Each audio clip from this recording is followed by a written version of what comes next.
Bienvenue à tous sur cet espace Agora de l'usine extraordinaire qui est l'espace dans lequel se déroulent pendant 2 jours des conférences avec des intervenants, des chefs d'entreprise, des dirigeants, des DRH qui viennent vous parler de leur métier et vous donner envie, on l'espère en tout cas, de rejoindre ces métiers de l'industrie que vous avez pu découvrir. Vous avez visité l'expo?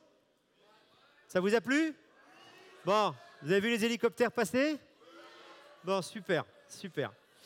Donc, pour cette intervention de maintenant, j'accueille Monsieur Hubert Mongon, qui travaille à l'UIMM. Je vous laisse vous présenter en prenant un micro. Ah bah c'est bon, vous l'avez. D'abord, quel êtes-vous? Quel est votre parcours? Hop, prenez celui-là. C'est bon. Ça marche. Bien, écoutez, très heureux d'être avec vous. Bonjour. Oui, quelques mots de présentation. Je suis donc le délégué général de l'UIMM, qui est copartenaire de l'organisation de cette belle manifestation. Dites-nous d'abord qui vous êtes, après vous parlerez de l'UIMM, parce que ça ne parle pas forcément à notre public aujourd'hui. Alors, c'est vrai qu'à titre personnel, moi j'ai eu la chance de faire toute ma carrière dans les métiers des ressources humaines, avec l'opportunité de découvrir 3 grands secteurs d'activité. L'industrie, évidemment, j'ai été chez Valeo. Valeo, ça fait de l'équipement pour l'automobile. Dans la région lyonnaise, j'étais le DRH d'une très grosse usine de production. J'ai passé également pas mal d'années dans les métiers du BTP, les travaux publics chez Bouygues, donc un leader mondial également de la construction. Et puis de façon un petit peu surprenante, mais extrêmement passionnante, j'ai depuis 15 ans, avant de rejoindre l'UIMM il y a un peu plus de 3 ans, j'étais le DRH de McDo France, et puis pratiquement des 3/4 de l'Europe. Voilà, pendant plus d'une quinzaine d'années, je disais tout à l'heure à Bruno à l'oreille que McDo, il ne faut pas le dire, mais c'est l'industrie. Voilà. 2 millions de clients servis tous les jours. Donc derrière, il y a des mini-usines et c'est extrêmement intéressant. Mais ça, il n'y a que moi qui le sais. Et donc depuis 3 ans, UIMM, ça veut dire quoi UIMM et ça sert à quoi? Alors l'UIMM, c'est une organisation professionnelle, c'est-à-dire c'est une organisation qui rassemble tous les métiers de l'industrie, de la métallurgie au sens large, puisqu'on regroupe des secteurs aussi différents que l'aéronautique, les transports, l'énergie, la mécanique, l'électromécanique, l'électronique, dans beaucoup de domaines. Alors très concrètement, c'est-à-dire quoi? C'est que notre organisation rassemble toutes les entreprises qui travaillent dans ce secteur-là. Il y en a à peu près 40 000 en France, ce qui représente presque 2 millions de salariés. Et on représente à nous tout seuls 50% des métiers de l'industrie. Alors notre métier, très concrètement, c'est quoi? C'est de réfléchir avec nos entreprises, principalement sur 3 axes.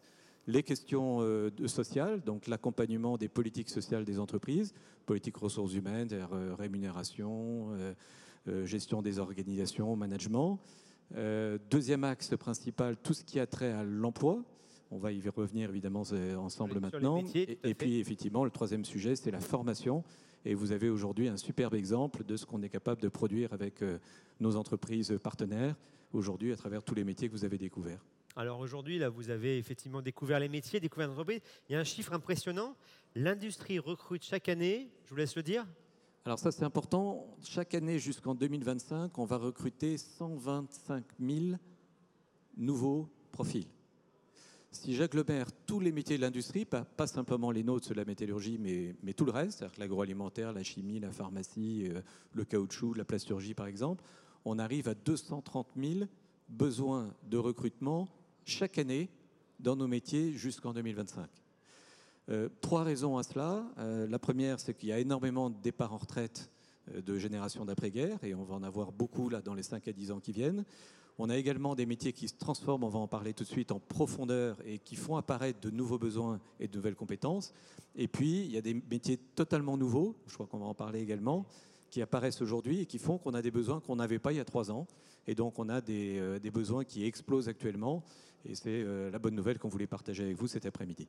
Et c'est des besoins à tout niveau. On va aborder 3 sujets. On va parler de la maintenance industrielle, on va parler de la production et on va parler du big data. On peut commencer peut-être par le premier dans l'ordre, hein, c'est la maintenance industrielle. D'abord, c'est quoi la maintenance industrielle? Qu'est-ce qu'on y fait? Alors, c'est vrai qu'il y a, Bruno m'a demandé quels sont les métiers sur lesquels aujourd'hui on a le plus de transformation, d'évolution. C'est vrai que les métiers de la maintenance sont des métiers qui traditionnellement étaient les métiers de l'industrie. Moi, quand j'ai démarré il y a des années, on parlait déjà de maintenance. En revanche, ce qui change aujourd'hui, c'est juste tout. Pourquoi ? Pourquoi ? Parce qu'aujourd'hui, tous nos outils de production sont connectés les uns avec les autres. Tous nos outils de production sont connectés avec les bureaux d'études, avec les méthodes, avec les concepteurs, avec le client final, avec la qualité, avec le commercial. Et dans ces conditions-là, ça veut dire que le métier de mainteneur, responsable de la maintenance, est un métier qui va s'appuyer sur tous ces outils connectés pour essayer de fiabiliser au maximum les outils de production, ce qui est quand même la base de notre métier, c'est de produire des produits de qualité dans un temps déterminé, avec pour souci de faire en sorte que l'on puisse anticiper toutes les pannes qui peuvent arriver et de remplacer les pièces qui sont nécessaires dans des temps déterminés. Et ce métier, qui était un métier, j'ai envie de dire, parmi d'autres il y a quelques années, est en train de devenir un métier totalement central. On s'arrache aujourd'hui les métiers de maintenance sur le marché. Tous les jours, moi, j'ai des entreprises qui me disent « mais est-ce que vous n'avez pas des responsables de maintenance ?» avec des métiers qui sont de plus en plus passionnants parce que justement, ils sont à la croisée de tous les chemins. Je voudrais juste vous donner une petite anecdote qui m'est arrivée il n'y a pas très longtemps où je visitais une usine. Et puis je vois dans un coin de l'atelier quelqu'un qui était sur son ordinateur tout seul. Donc j'étais le voir, je lui ai demandé un peu en souriant s'il était puni, s'il y avait un problème. Il me dit non, vous inquiétez pas, je suis en train de régler mon robot. Alors moi je cherche partout où était le robot. Elle me dit non, mais je lui dis mais il est où votre robot ? Elle me dit il est en Chine. Je lui dis mais attends, expliquez-moi là. Effectivement, il avait sur tous ses écrans le robot qui était en train de travailler pour une usine de PSA près de Shanghai.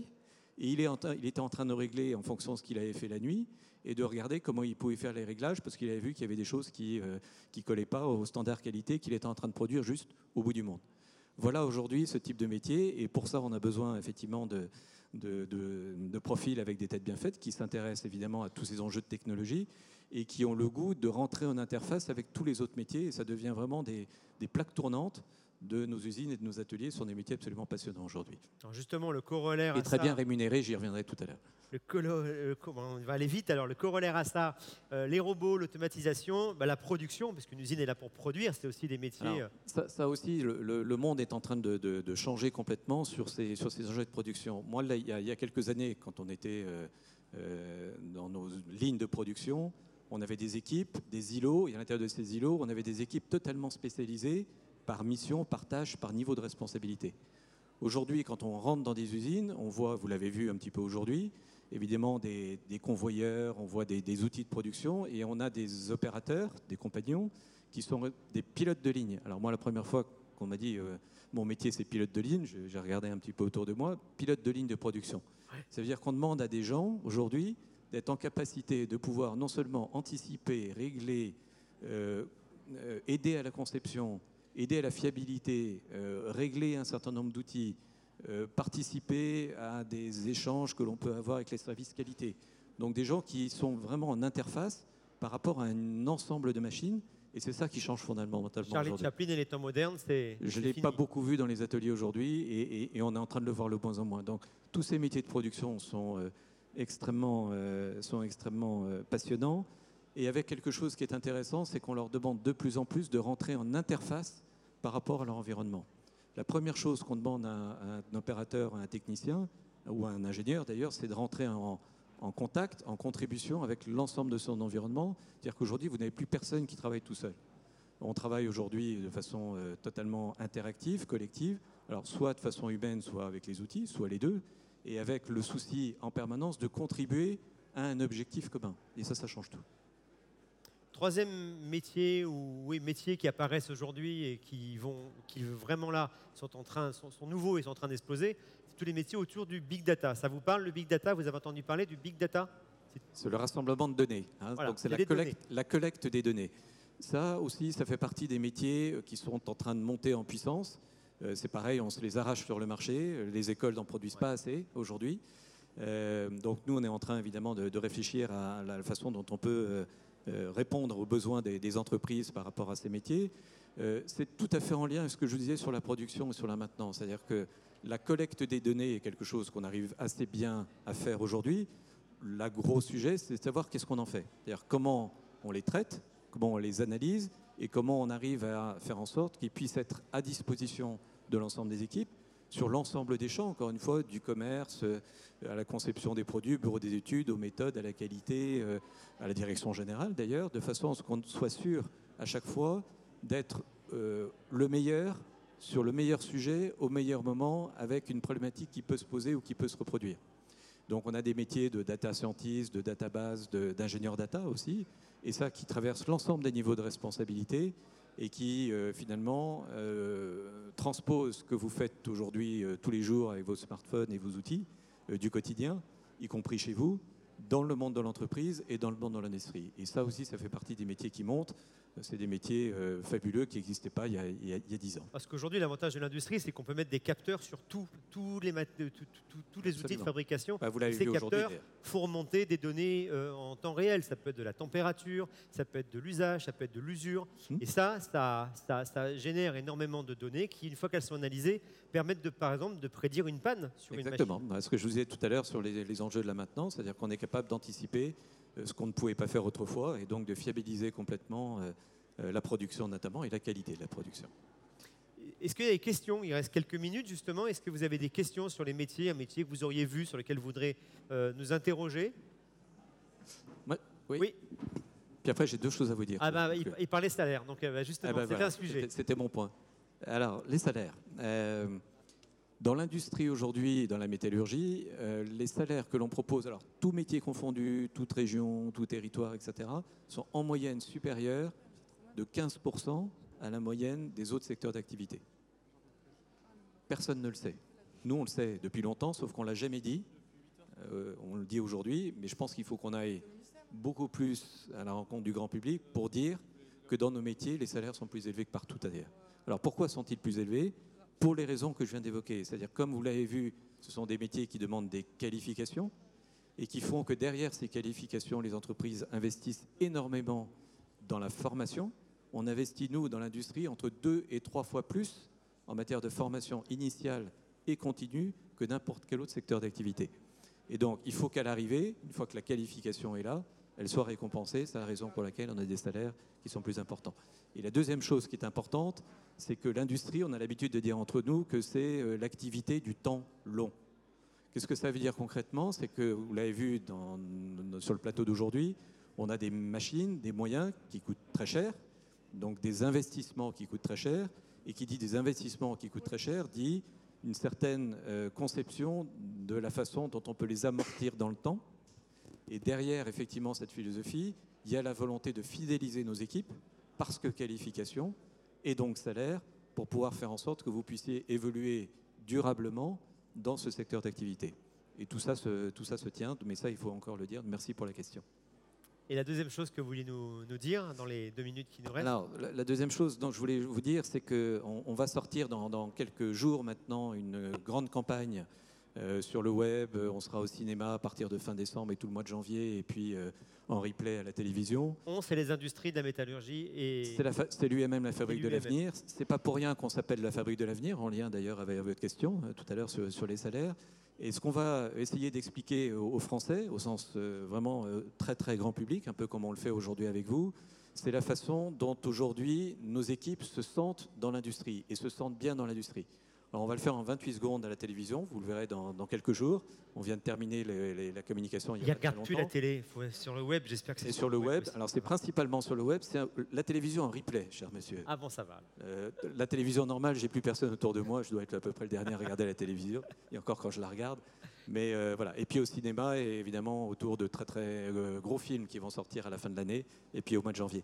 Non, ce qui est important, c'est de toucher du doigt que dans les métiers qu'on propose, et vous avez dû le sentir à travers tous les échanges que vous avez avec vous, vous avez plutôt vu des gens qui étaient bien dans leur peau, épanouis, passionnés totalement par ce qu'ils font.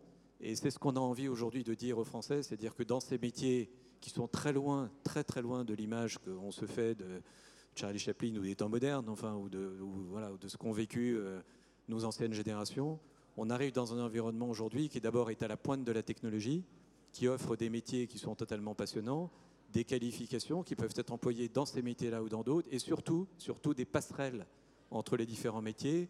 Vous avez vu aujourd'hui des démonstrations aéronautiques, vous avez vu le transport, on aurait pu vous mettre le ferroviaire, on aurait pu vous parler de métiers qui sont extrêmement différents, de naval bien sûr, on est là aujourd'hui dans un bateau. Tout ça, ce sont des métiers qui sont les nôtres, et on a à cœur aujourd'hui d'aller expliquer aux Français ce que ça représente et que l'on parle enfin d'industrie dans ce pays. Hier, on avait des ministres, c'est une bonne chose. Il y a 10 ans, ils ne seraient jamais venus. Aujourd'hui, ils viennent. Aujourd'hui, vous êtes là, et je voulais évidemment vous remercier très chaleureusement et très sincèrement et vous dire qu'on vous attend dans les années qui viennent et qu'il y a de la place pour tous ceux d'entre vous qui sont passionnés. Voilà. Merci, on a besoin de passion. Merci à vous. Merci beaucoup, Monsieur Mongon. Bravo, merci à tous. Je vous invite à continuer la visite et à sortir par là, comme les hôtesses de l'air.